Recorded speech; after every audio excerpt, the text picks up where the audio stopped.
to bandwagon on it. It's my job to see if a grant is needed, if it's possible to get it, I do it, and it's public money, and usually the committee in charge of whatever enterprise it is deserve 90 times more credit than I do. So maybe that's why you don't see my name in headlines like other people.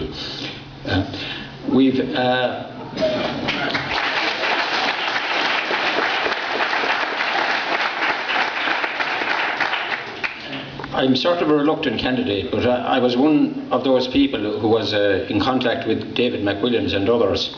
I only met David McWilliams, but in the circle were Fintan O'Toole, Shane Ross, Paul Somerville, those type of people.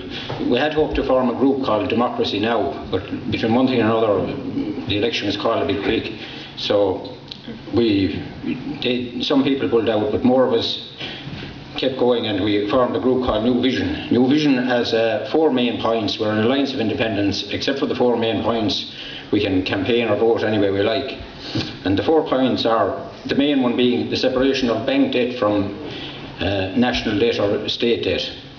The reform of the political and public service, that is the higher end of it, not just the frontline staff. By the political service we have the examples of the big pensions and expenses and all the rest of it, and huge pay in semi-state bodies and department secretaries, anonymous people drawing unbelievable salaries while everybody else is suffering. We also want a credible strategy for job creation. I suppose everybody wants that, but I think we have a credible strategy. We also want the restructuring of state energy and resource policy. For example, our fisheries, our gas, our oil, our minerals. They were given away in disgraceful deals by disgraceful politicians down through the years.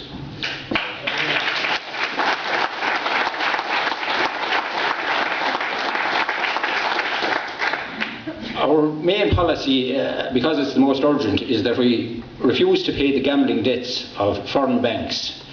We didn't incur the debts. They gambled, they lost. If we gambled and lost, they'd repossess us. When they gambled and lost, we have to bail them out. We just can't stand for that. It's morally wrong, and it probably won't work anyhow. The country will be broke before long if we continue doing it. I'll probably sound like a scratch record for the rest of the night when people talk about jobs and education and health and schools and hospitals and all the rest of it. The point being that it's all grand to have aspirations and hopes and policies, but if you haven't got the money for them, you're only talking pie in the sky. The first thing we have to do is get our economy right. Government and opposition policy are thrown with this EU IMF bailout and the 4-year plan, and they talk about renegotiations and changes in interest rates and so on, but there's very little difference between any of them. Most of the parties here tonight, not all, but most of them, they just want us to be slaves, to bail out the foreign banks, do what the EU tells us and so on.